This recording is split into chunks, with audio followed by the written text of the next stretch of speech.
Sure. Sat Nam. I'm Lillian Savoy, and I'm here on Awaken Change podcast. And I'm with my very special guest today, Melissa Minnich. She is an author and a traveler and a scientist. And what else, Melissa? Can you tell us about yourself that's so Well, what exciting? else can I tell you? I am the founder of the Sacred Soul Alchemy Mystery School. I am I have a docuseries that's reached about 1 million people. International best-selling author. All of the fun things. Shamanic wisdomer who's traveled and worked with gurus around the world to heal. Fun stuff like that.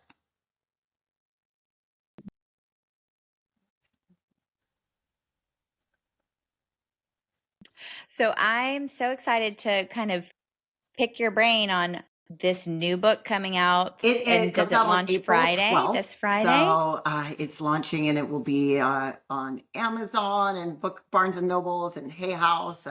It's been a wild ride and a wild journey into high on life.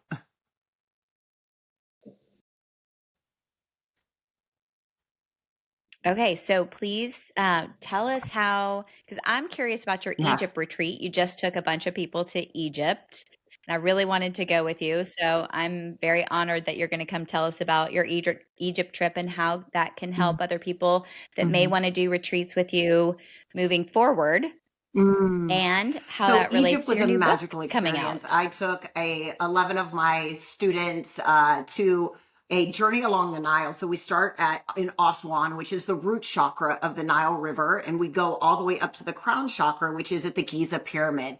And along the way, there were 12 of us, and it was 12 days, and we visited all of the temples that align to each of the chakras. So whether it was the heart chakra, which is Hathor, and at Dendera, right? Or the Giza pyramids, which is connected to the crown chakra and about our ascension. We had literally walked people through the path of what I call the path of the initiate, through the starting of the root chakra, which is our physical reality, which is the depth of the shadows of the work that we have to do. And we went into what's called we started in the temple of the black obsidian, right? And that's actually an energetic place. But we started in Aswan in that experience. And then by the time we had arrived at the end of those 12 days in the Giza pyramids, we were in the king's chamber. We actually had private access. So we were able to not be there with all of the other people, all of the 14 million people that come to the Giza plateau every year, which is about 5,000 people an hour for 9 hours a day, 365 days a year.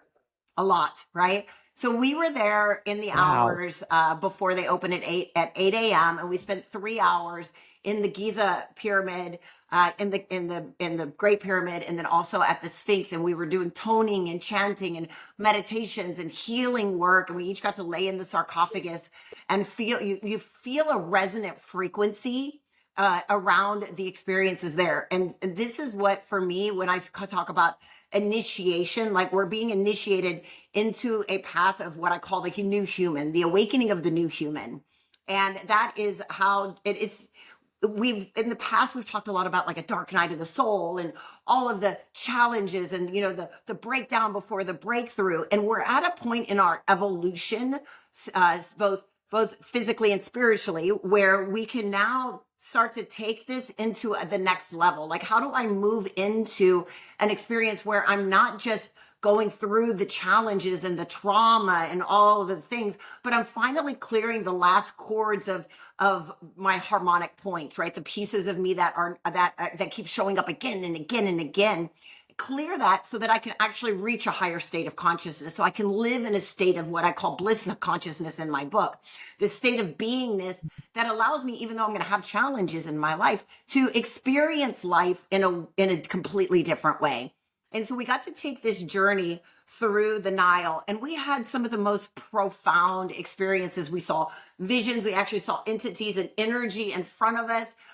We had downloads. We had people that were having like physical healings, so things that seem very, things that can seem very like woo woo or Wow. esoteric if you don't understand the nature of science or quantum physics, right? But what we know to be true, and one of the things that I teach that I combined in my mystery schools because of my science background, and I'm currently pursuing a PhD in the science of consciousness and human potential, and with my studies around quantum physics and neuroscience, is that there's a experience of what the ancient wisdom has been trying to show us about light and sound and frequency, and how that actually translates into the work that we're doing, and the experience that we're having. And so we were able to harness the experience of light and sound and frequency during this retreat to actually have profound mystical experiences, but also actual materialistic physical experiences of transformation. So it becomes one of these things where it becomes a practical realization of where we're moving in the world. And I say whenever so the story in my book starts out with me talking about what happened when I went to Egypt in 2021, and had my first initiation, which at the time I had no idea that that's what it was. Remember 2021, the world is pretty much still shut down, not a lot of people traveling. And I decided I was Yeah. tired of, because I was one that I had traveled, in the previous 5 years to over 50 countries. So I was averaging about 10 countries a year. So you put me in 2021 and I'm like, all right, I'm done sitting at home. And I found this woman that was doing a retreat in Egypt. And I decided I'm not just going to go for 10 days for this retreat. I'm going to go for an entire month. I'm like, I'm going to go hang out there. And I had these profound experiences where at first I got to lay in the sarcophagus, which, doesn't happen for normal people unless you're booking it privately. But I just happened to have the opportunity to do that. And when I did, the energy that ran through my system activated my spine. And I felt this energetic like shift in my body. And I was like, wow, what just happened? And now I had been teaching healing, quantum healing work. I had an academy. I had been teaching all sorts of things around like moving energy in your system and how to work with energy. But this was something, and my Kundalini was already awake, right? Like I'd already had all these profound, like, experiences of like this awakening, but this was something different. And I was like, okay, what just happened? And then a couple of days later, I was at the Karnak temple, and I'm with this group of women, and these two men in these long robes. They come and they grab me, and they're like, "You need to come with me." And I'm like, "I'm a yes. Okay, where are we going?" Like I don't know what's happening. And they took me into this private chamber that had like a metal lattice door on it, and they shut and locked the door, and you could see through the door. But there was inside, and they started chanting and doing like motions in the air, and touching my third eye and praying over me, which I later come to find out that was like a light language that they were doing, and this was sacred geometry patterns that were happening. And so I had this Mm. activation in my system, and it was like aligning all of my frequencies and my energy. And I didn't know what was going on back then. It took me several years to integrate this information and really understand what was happening, but I knew it was profound. And then from there, they took me over to the statue of Sekhmet. And when I stood in front of Sekhmet, I was in there by myself, this private 2,000-year-old statue of Sekhmet. I could see her energy, and she was moving the energy of this. And it was like this statue was alive. And she carries a staff, and she took the staff, and I had been gifted a staff in 2017 in Bali, like this energetic staff that had come to me. And I was like, what do I do with this staff? And then all of a sudden I saw it, and she set it into my body, right, with the base of it at my root chakra, and the crown and the top of it, like the scepter, right into my pineal gland. And it just popped, and it started glowing indigo blue. And at that point in my life, I was already intuitive. I was already getting messages. I was already helping clients, and I was having these profound realizations around what was going on with my clients. But at this moment and in that time, it opened a channel for me to wisdom that was beyond anything I had ever experienced. I literally started channeling information. It was not just an oracle. I was like, this was information coming into me in ways I didn't understand at that point. And it took all of these years to integrate. So fast forward, these 4 years later, I take back this group to have this experience, and we go into the statue of Sekhmet. And I've been doing initiations with the scepter with my initiates in the mystery school, and teaching them how to actually work with the quantum field and build, work with light and frequency and build their pillar of light. So I combine the wisdom with modern science, and these pieces around like what are we doing with the pineal gland? We've actually tested people's brains and their bodies to see what's actually going on, scientifically. Are they actually, doing something? Are they reaching a different state? Is there something happening that's allowing them to have these different abilities that are starting to show up? And so we walked into the statue of Sekhmet, and the first time I'd been there 4 years before, it was one, and this time it was 12. And so there's a power in the number of 12, right? There's 12 disciples, there's 12 chakras, there's 12 step path of the initiate, there's 12 in the zodiac, right? There's this power of this number 12. And so we were in there all together, and everyone was having these incredible experiences, just like I'd had the time before, where they were seeing her moving and the energy, and they were having this profound healing. And I put my hand on the back of Sekhmet this time. The original time I'd put it on her third eye, and I felt a completion of a cycle. I felt the energy end, and the frequency of my body and everything raised, and I knew I was done, and there was another path for me. And it was coming out of this retreat with my students that I finally realized why I had shared the story about Egypt in my book, what had happened afterwards, which that year after going to Egypt was what was called my year of death. 7 people passed away. I also lost my best friend and my lover and my home and my business, and I moved out of the country. Literally everything in my life died, right? Everything died. And it was through that transformation of that year of death that I spent the next year living into this state of bliss consciousness and this high on life. And it brought about the book that's now being released. But I didn't understand the connections to any of it until after returning back from Egypt this time and seeing the experience. And it was funny because when we were in the Giza pyramid and meditating in this pause of the Sphinx, I had some profound realizations about what's underneath the pyramids, what's underneath the Sphinx, and I made some predictions, and I actually shared them on Instagram and with my community on a couple of our ceremonies. And sure enough, about a week after we came back, they were saying, "Oh my gosh, SAR radar is saying that there's things underneath the pyramids," right? And I was like, "Oh, it's starting, it's happening. They're going to start seeing it now," right? Because we're now raising as a society to a level where we can start to understand what's happening, what's going on, and we're going to start to change what we believe to be true about humans and history.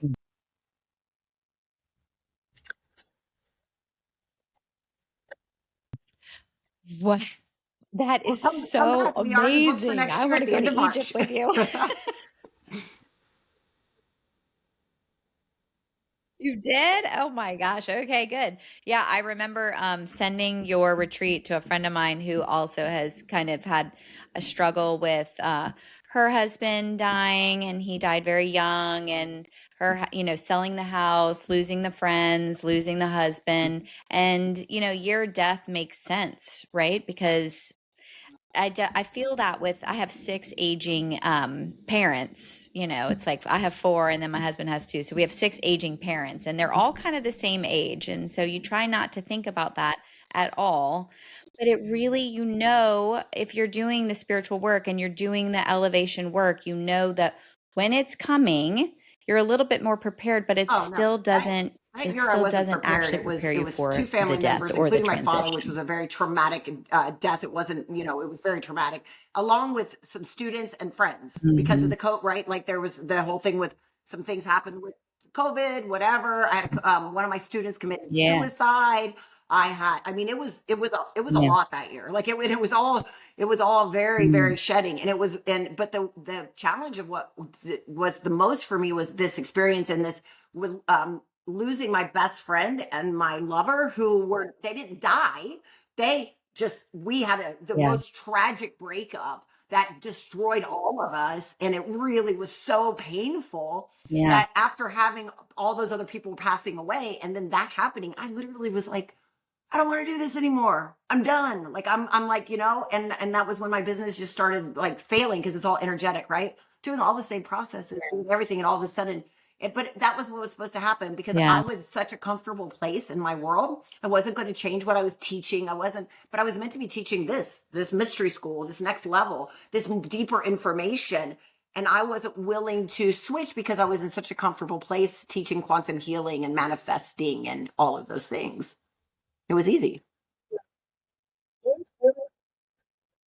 Yeah. And And it is really hard to switch, like you're saying. It's very hard to get out of the comfort zone and to really get into the depth of the Hmm. healing, because there is a lot of suffering in that. But Yeah. if you can stick with it, like you're teaching people, right? Then you do come out the other Yeah. side with a message and with even helping more people. So when do you think your book, when do you Okay. think you started to share the message in your book? When you were like, I need to write a book now because I've had this year of transformation and I No, don't like actually, so anything this and I is need to funny. move That's away not from the the book that country I and was sell all writing. my shit. So I started this book. Yeah, I started this book in June of 2023, and it Okay. was going to be about the processes that I had been teaching and all of these things that I had been doing right previously. It had nothing to do with my year of death. It was nothing about Egypt in it. None of those things. It was about my trauma from my childhood, being an international drug trafficker, the sexual trauma, my father, a sociopath and a rapist, like all of these things, and then how I had healed from all of those things to do the work that I was currently had been doing up until I had walked away from my business. And it was going to be called High on Life because I went from high on drugs to high on life, right? Like it was this piece of that. What happened while I was writing this book, because I was writing a very level one book. I was writing a book that I wanted to go to people stressed out, overachievers, addicted culture society of people that are like in the realm of like, I know that there's a different Yeah. way, but I don't know what it is. And I'm just looking for some more information. So it was going to be a very normative self-help book because I thought some of the other stuff that I taught, like in my, in some of my deeper work was too advanced for the audience that I wanted to reach. So that was in June of 2023. I started writing this book. October of 2023, I that was when I got the publishing contract. I got first runner up in a Hay House writing contest, and Hay House gave me the publishing contract. Yes, and I sent them the thing about this is the book. This is what it's going to be about. Whatever, blah blah blah. And they're like, great. And I started writing the book. Then in July of 2024, so a year later, I'm in second round of edits with my editor. And as we're doing the edits and everything, and I was really struggling this whole time writing this book and everything and pieces like that. My computer crashed. And what I learned to be true, I have a Mac computer and I was using Word document and I hated Word document on my Mac because it kept making my computer freeze. So what I had decided to do for over a year was never close the document. So Mm. I had been writing a book in an open document on Word document, thinking it was saving the entire time, and it wasn't. Oh. And so when my computer crashed, they were unable to get any of the documentation back. I lost everything. My editor, what they had gone through, and I just was like, what do I do? So I spent 3 days crying, which I think anybody does when they lose a baby, you know.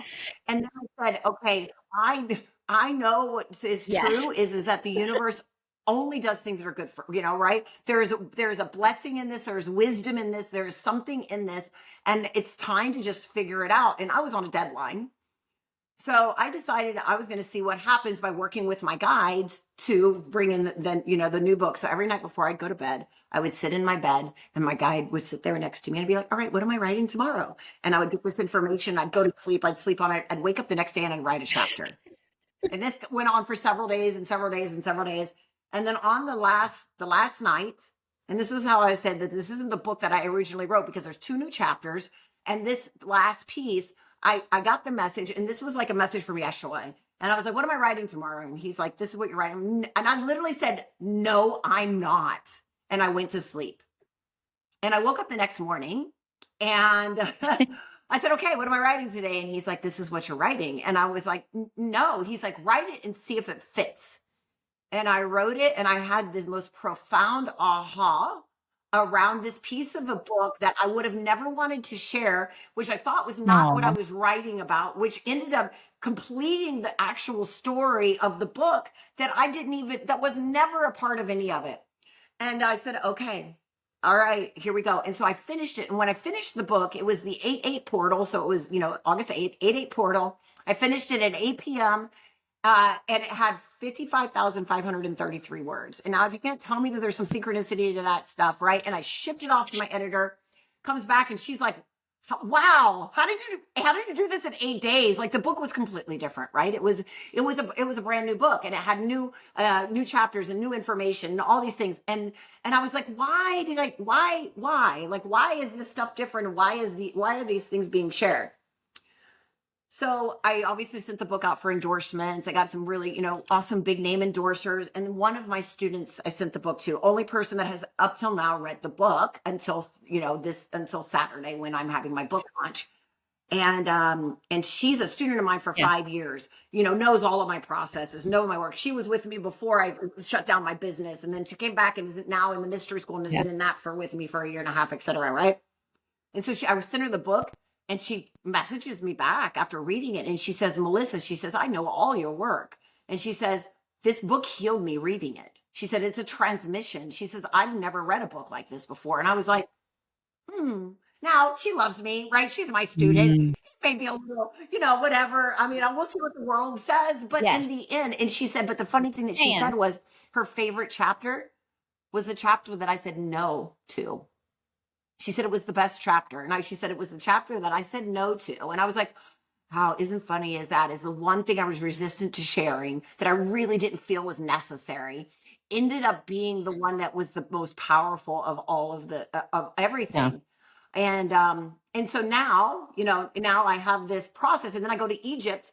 And then once I come out of Egypt, and all of the transformations and the pieces that happened and the messages of what I'm now going to be teaching in the mystery school, now it makes sense to how the book is a lineage into the mystery school, because the first book would have never been a lineage into the mystery school, because there was nothing that had anything to do with what I was teaching now. And so this idea with bliss consciousness and your pillar of light, and how this initiation brought me into where I'm going, now makes sense. It's still very first level. Like, we're creating a course out of the book that's called the Bliss RX, because it's a bliss prescription. But it's for those that are like not ready for the depth of a mystery school, but can learn these processes, right? Because this is Vedic science, quantum physics, neuroscience, and it's step-by-step process for healing and getting into a higher state of consciousness, so that you can actually realign your chakras and your energy body and your light body. But I wasn't going to share any of that. But I do it in a way that makes it very accessible to your normal person that's never heard of energy or doesn't understand light, or, and we also do a deep inner child work and going through past, because I had massive trauma, right? Massive trauma that I had to heal. So I teach people those processes for how to heal that stuff too.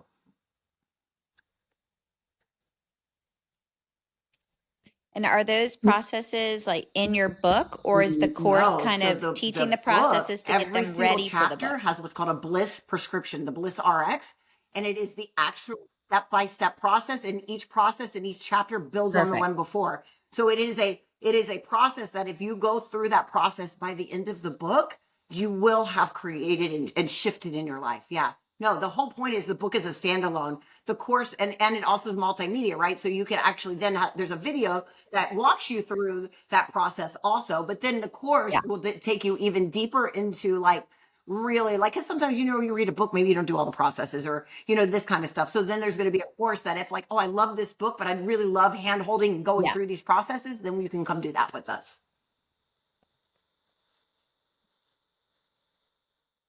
Okay. And is the course, is it going to evolve? Like someone can do it in a few days, or is it a It's little an bit every 8 week day course for like a that 30-day is at your process, own or what? pace, so there's 8 modules, but you could do it in 8 weeks or 8 months, right? Like, so it's going to be something where, but where when you feel like you've completed that first step, okay, I've learned this process, that I can go on to step number two. I can go on to, so 8 week or 8 module or eight, there's 11 processes altogether in the book, and all 11 of those processes are in the course.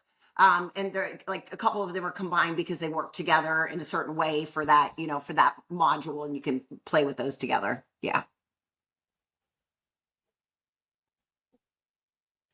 Yeah. And maybe describe like what you feel Mm. a transmission is, because that's so important. And I got introduced to it back in the day with Steve Noble, if you have ever done any of his transmissions. And I remember sharing that, like, oh, what is this? Right. Because I was taught kind of initiation to get to the next level. So just kind of describe what you think a Right. So transmission for, is I so mean, people my know. experience of a transmission comes from is twofold.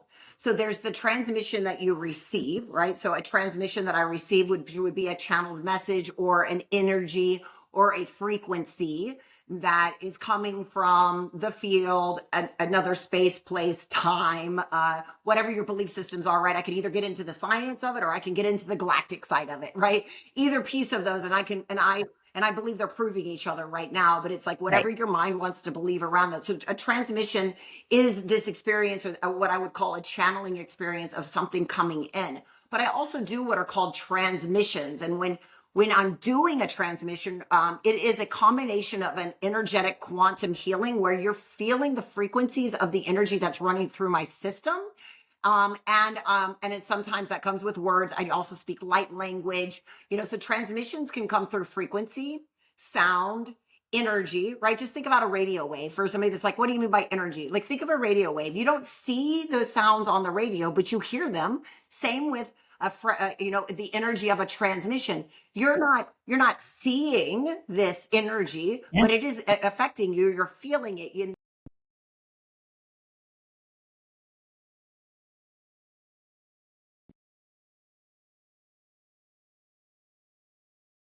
Uh-oh. I think we lost her for a minute.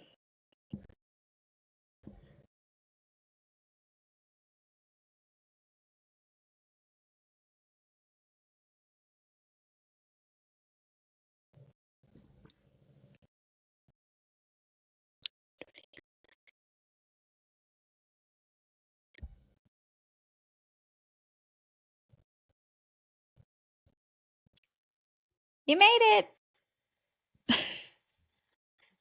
Yeah, it kicked me out and said it no longer was recording and I had to get back in.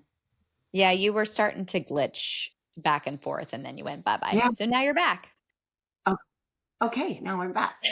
So a transmission, when you're giving a transmission, is either a sound frequency, which it could be light language, or it's also energy healing, quantum healing, and then it also can actually be messages that come through. But what I like to explain about things like light language, or what somebody might Yeah. understand about that, is that when a language or something that comes through, when it's called light language, it's because light is encoded with information.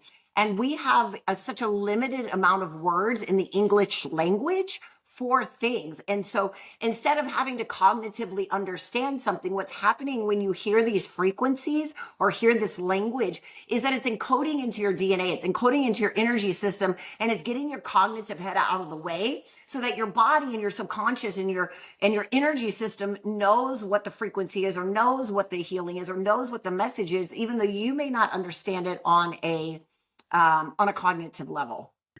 Yeah, I always say on a human level. Yeah, on a human, yeah, Right. level. Yeah, exactly, exactly. And so I've had some people have some of the most profound healings and experiences from receiving transmissions or through that, and they don't know what they're like. They're not going back in and healing an event, or doing Right. some of these other things, but it's an encoding that happens because one of the things that we teach is how do you talk to your DNA? How do you actually go in and rewire the very core of who you are? And your DNA has light receptors on it, right? It receives information from light. And our pineal gland has light receptors. Our cells produce UV light. So this is such a powerful thing that we're now studying and understanding about light and frequency. And I call that the new medicine, to understand Mhm. how we can work with this. And that's why I talk about these both on a scientific level and then on this esoteric level. So people are like, I don't know about that. In my book, I go to the science behind light. I go to the science behind frequency and sound so you can understand it on that kind of level. Yeah, that's really important to people. It's not that important to me. I like the esoteric level, but I definitely appreciate all the science behind it. But it's just Mhm. interesting, just even talking to my 11-year-old, we were just having this conversation yesterday because he was asking me something. And I said, well, we are light. They have proven it that we are a cell of energy. We are light. So we are technically all light beings. I don't know why I have all these conversations with an 11-year-old, but he is a very much a light worker. and a light Yes. being. And I think he's probably more on the Palladian side of things. So he's got big brain, big ideas, right? And Yes. so you see these Yes. people, you see these people like you're working with them day in and day out. And so telling Hmm. them that they're going to be encoding stuff from your book and your course and your Egypt trip, sometimes their logical brain just doesn't even understand that. It's not that Right. they're Right. behind the times or a beginner or anything like that. It's just like, whoa, this is a foreign language coming in. So what do you Right. recommend for, the people that want to, because you want to appear when you go into these spiritual realms or these spiritual talk to the teachers or go on a retreat, you don't want to feel behind or dumb or inexperienced. So Yeah. tell us Well, like what you that's do to kind of make people feel comfortable. Yeah, well, that's exactly why that's what the High on Life book is, a prescription for bliss, because it is very much in language that a lay person can understand. I wanted someone like my sister who knows nothing about my world to be able to read it and be like, "Oh, I get it. I can understand. I can walk through these processes, right? I can see how this works," because I think the piece of it when I talk about bliss consciousness, right? So uh, I explain that when I'm talking about bliss consciousness and I'm saying a prescription for bliss, I'm not talking about a state of like, oh, I'm all blissed out and everything is so great, right? I'm talking That's about good clarity. living in a state like bliss consciousness. Like when we drop into a meditation, we go into a transcendental consciousness. We go into a space where everything feels a little different. But the more and more that you feel that, you can start to integrate that into your daily life. So like if you keep dipping the cloth, like if I'm trying to make a yellow cloth, I dip it and I put it out and it gets a little lighter. I dip it again and it comes out as a little bit more of a yellow, and I keep doing that. So if I learn that the more and more I dip into this field of information, right? So this unified field, this Yeah. what I call the God field, it's actually the frequency of love. It's a frequency of divine unconditional love. And the more and more I can learn to tap into that feeling around me, I then become that feeling and it becomes a core of who I am. And I live in a bliss consciousness, which means that my perceptions change. The way that I view the world changes. The way that I take on the trauma or the things, like I have things that happen in my life now, right? Where before if that had happened, it would send me down a spiral of anxiety or stress or things like that. Now they happen and I see and I'm like, oh yeah, okay, I see how that's working in my life. I'm not saying I'm not going to fucking have a feeling of trauma or a feeling of like pain or anger or those things. I don't say those things go away. I'm saying that my response and how my nervous system responds and the way that I experience them becomes from a higher level where I can infuse it with the gratitude, with the joy, with the excitement of life, instead of allowing it to make me stressed out and and keep me in a state of anxiety or angst. And so that's where I feel, with people when I talk about how do you go from stressed out to blissed out, it's like first you have to find neutral. Like, right, like first off, I nobody's agree. going to blitz out, right? It's like, how do I find this baseline of understanding this neutrality, a peace within that then permeates my experience so that when my kids are driving me freaking nuts, right? And instead of me reacting with screaming, I'm just like, huh, right? We're rewiring the brain, we're rewiring the nervous system, we're rewiring the somatic body, and then from that we can then start to work on our energy field and our beings of light and the light that's within us to allow that to transform. Because right now most people are living in a closed circular system, right? Meaning that they're getting energy from food and from their cells and from extra all the things that they're doing every day, and Yeah. they have a finite amount of energy. Finite. When you learn how to plug into the God field, you will have an infinite amount of energy, an infinite amount of the frequency of love that then and bolsters your experience so that you then become, instead of law of attraction, be high vibe. Your energy system is that, and then it transforms the way that synchronicities, manifestation, experiences, alignment happen in your life because you're living at that experience instead of this ego, I have to be high vibe and spiritual bypassing and everything is great and whatever. No, Yeah. you actually live into the experience. But I love what you said about finding neutral. And I'm working on this with Mhm. my teenage daughter right now. And I'm sure you have some teenagers kind of peeking around your mystery school, probably if they're not in it, right? Because they're Yeah, on the verge. actually, my youngest one is 19. Yeah. Okay. Yeah. So they're inundated with the phone and the experiences and all these things. And so trying to find a neutral for my teen has been the perfect little thing. Mhm. But it's so hard because I'm like, well, you have to say no to that and you can't do that. And you have to like put that on pause. And they're like, what do you mean? We're taught to manifest and attract and we can have everything. I'm like, but it doesn't work like that. That's what we were taught, but we Right. know better now, right? We know to find neutral, you have to have a different frequency, a different, Yeah. energy body. You have to have things differently. And I do tell people, I told her, I said, well, you're going to have to come home after college and have a 30-day retreat of subconscious reprogramming, which is what you're saying. You Mm. have to reprogram the body. But Yeah. don't you think retreats or even writing a book is a way to reprogram the body and tap into the consciousness, like the greater consciousness?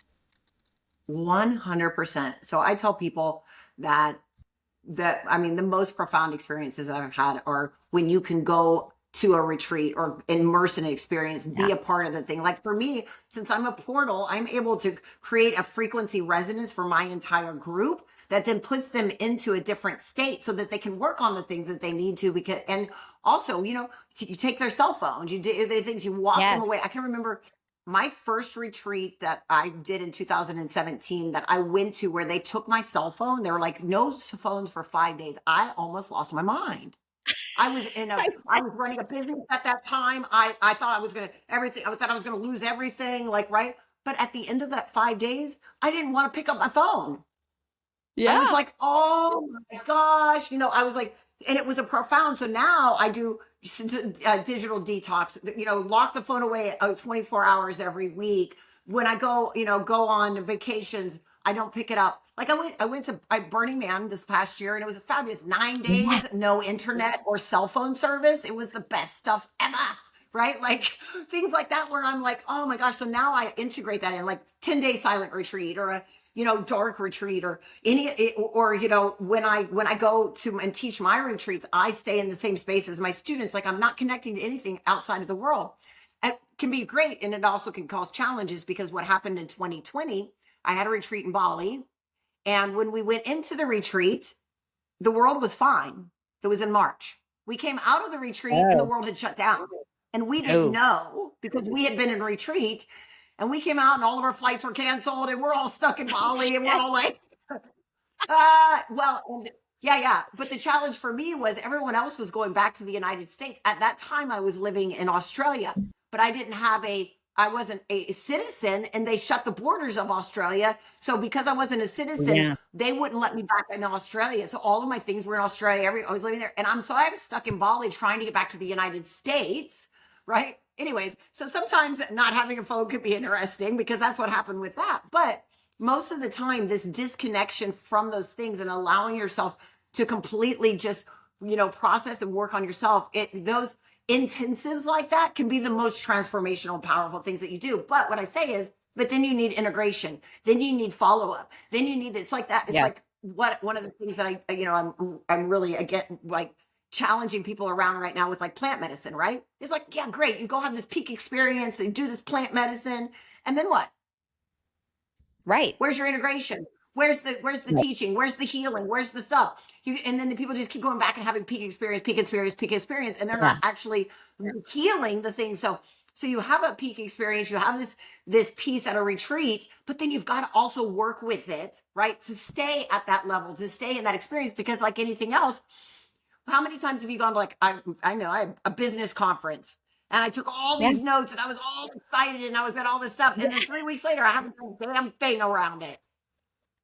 Right? It's I the same swear, that thing. is so true. It's so true. And if you pick one thing, like all these marketing tools, I'm married to a digital marketer. Okay. So, but he's like, Oh, just pick one thing, Lillian, just one thing, and really like integrate it. So what makes me the Yes. happiest? What makes me the happiest? Like I'm going into I love your word bliss. Like that's so perfect for at least for me. So Mm, bliss, mm, what's my bliss? mm. Okay, my bliss is talking to people like you, podcasting. I love finding out cool shit that people are doing. I mean, that is just my Yeah. jam. Okay. Yeah. Okay, so get a podcast coach, integrate all the things. I have done tech challenges. I told you about one. I mean, I have spent more Hmm. days doing stuff of integrating, and it is so hard. It doesn't matter if it's just one thing or if it's a spiritual journey or if it's a retreat. We have to integrate. I believe that, but I think that's the hard part because you have to bring it from this esoteric level, like you were saying, and then into the human level. And the Hmm. human level Yeah. makes it hard. Yeah. Well, and that's why I offer, and why I believe in all of these different levels and pieces, right? Like some people, Yeah. they want to just come to the retreat. Some people, they're going to come in and do my 9 month, round one, Mystery level school. one mystery school. Some people are just going to come to my ceremonies. Like our Soul Alchemy Collective is just our full moon and new moon ceremonies, right? There's some people do private work, right? Whatever that looks like. Some people go out in nature and camp, whatever it is, right? Like, there's all these different ways. But I find that for me, and I'd love to know about you, Lillian, is for me, it's a daily practice. I do rituals and stuff Mhm. every morning, plain and simple. Like I walk the walk and live it in my experience of like every day I spend time and align myself and a part of that. So the part of the integration too is how committed am I on a daily basis to doing at least just one practice that moves me towards or keeps me in the space that I want, energetically, physically, mentally, emotionally, in that space. And I find that that's the most powerful thing. I tell people 15 minutes a day, give me 15 minutes a day. And if you can't give yourself 15 minutes a day, then you know what? You shouldn't be, right? Like if you don't have 15 minutes a day for yourself, right? So I say 15 minutes a day, 1 hour a week, 1 day a month. And I think most people can follow that kind of formula, of some sort of integration. And I say, don't do it alone. Community, community, community, community. Whether you're in a community that's your girlfriends, or you're having a coach or a healer, or, or in a mystery school, whatever it is, don't do it alone too. Yeah. No, I agree. And mine's 15 minutes as well. So it's Yeah. 15 minutes At at a minimum. But at a now, minimum. I at a do more minimum. right every day, but I minimum no matter what.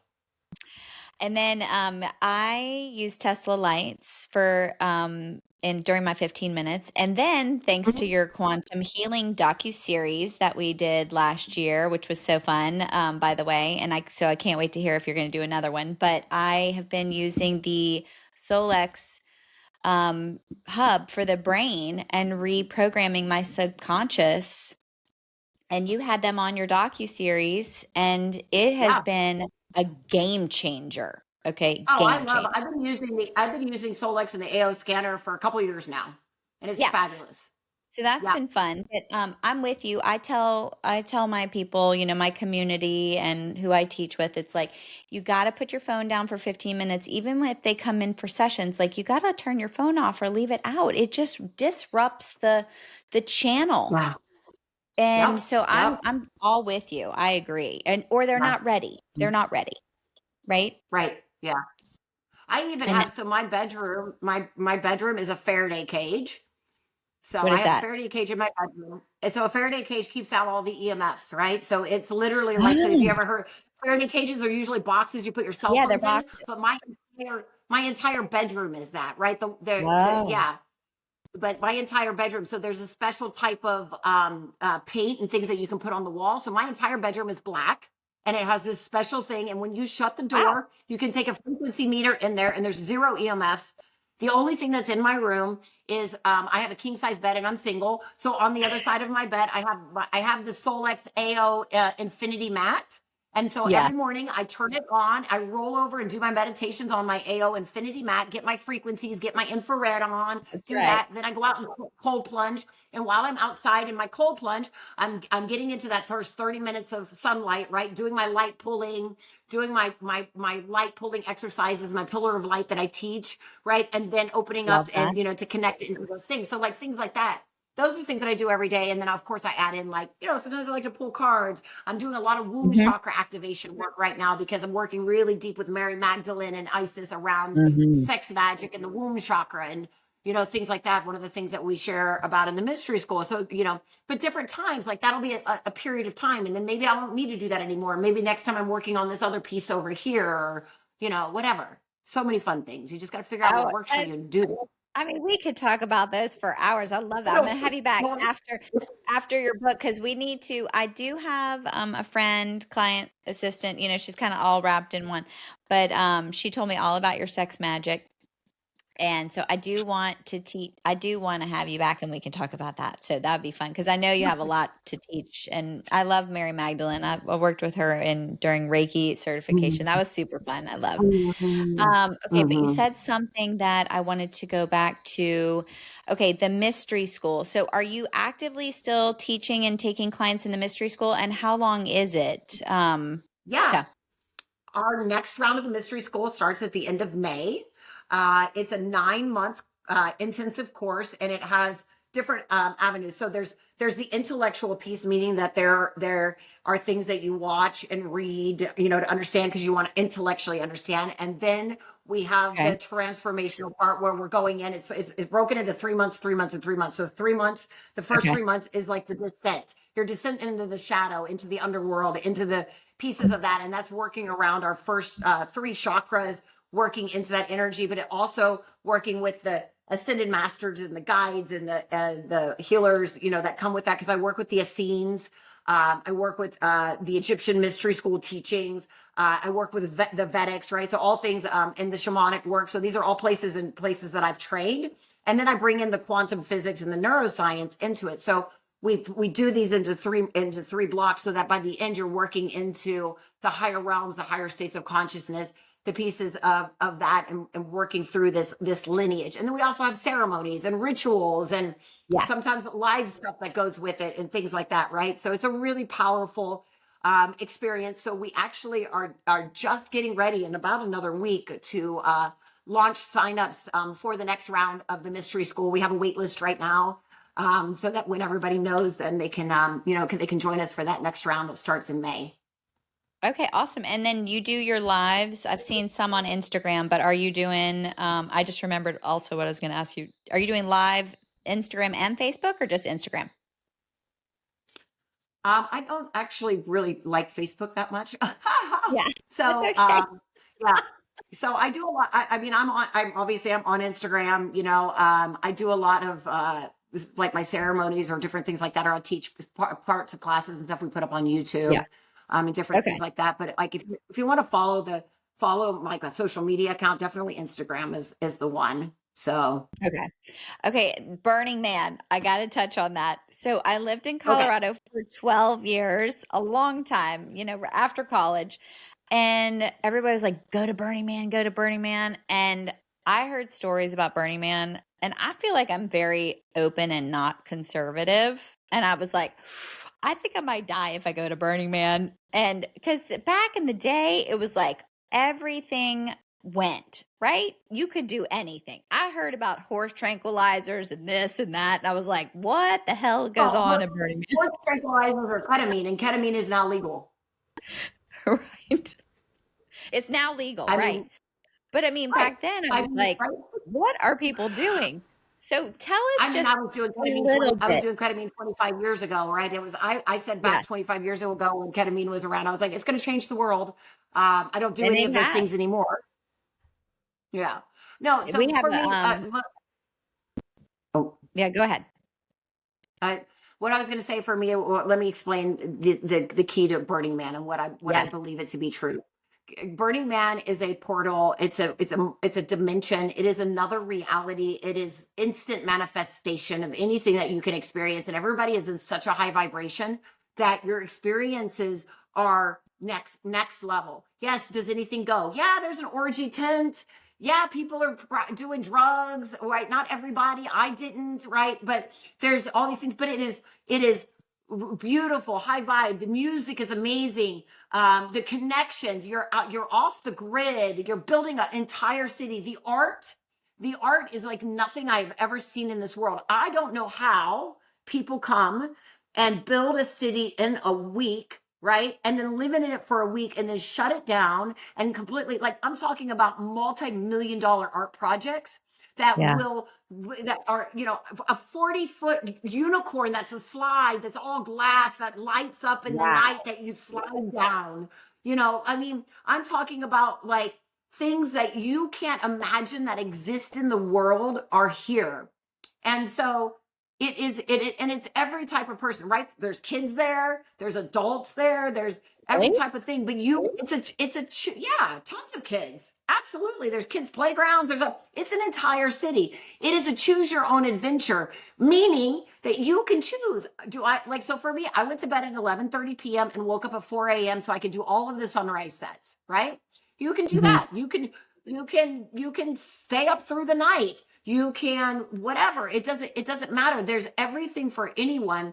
And it's one of those things where I say, if you're called, do it once in your life. It is a life-changing experience. I've been to 59 countries. I have done everything. I've hiked mountains. I've done this. I've done that, right? Like, I was an international drug trafficker. I've done all the things.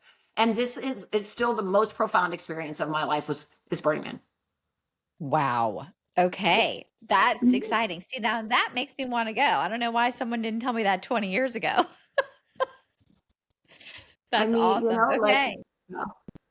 Yeah. Okay. So, all right. So tell us about your book as far as the title and where to find it and all this, because I know you're a busy lady, so I got to let you run. But Yeah, absolutely. So my book, High on Life: A Prescription for Bliss, and it is what is launching. Like, this is probably going to come out after that. So it's on Amazon, Barnes and Noble, Hay House. Also, soon the High on Life book.com. The website will be up for that, and you'll be able to, when you purchase the book, right, and you come over to our website, you're going to be able to put in that information, and I'm going to send you some free meditations, and give you a class and some stuff. Just my way of saying thank you for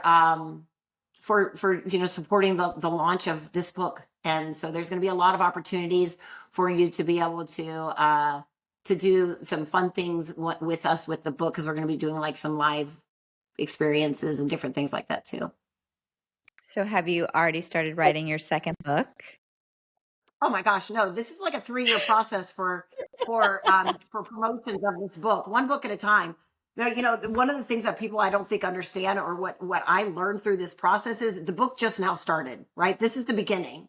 And so Yeah. most books like Eckhart Tolle took 3 or 4 years for it to get to bestseller, right? So today I've been doing podcast interviews. I'm going to be on TV. I'm going to Europe for book signings. I'm doing all this stuff. Like, I will keep promoting this book for a couple of years. So even though I do write all the time, I'm not focused. I will write more books, but I'm not focused on anything but making this book the most powerful that it can be first. Okay, that's exciting. That's exciting. I remember when I published my first book, it's on Amazon, but they said this is a Mm, book baby. And you really feel like you've had a baby. You've birthed your gift into the world, and now you get mhm. to watch it bloom. Do you feel like that? Do you Yeah, feel like you had a book baby? absolutely. Yes. With all of the challenges and all of the things of going through birth, and my goodness, yes. Yeah. Yep. Okay. Well, I'm so excited to read it. I'm so excited to have you. And thank you for sharing all of your magic and your wisdom and your Mhm. science with us. And I know my listeners are going to be super pumped to hear you because they like the esoteric with the proof behind it, right? Love it. Yeah. Yeah. Yeah. Okay. Well, thank you. I appreciate you. And I hope you have a magical launch week. And I'm very honored. And for everybody else listening, go to her website, buy the book, get the course, try her mystery school out. And don't worry, she's an awesome lady. Spend some time with her. And so have some fun with her too. Thanks, Melissa. Thank you. Bye. Bye.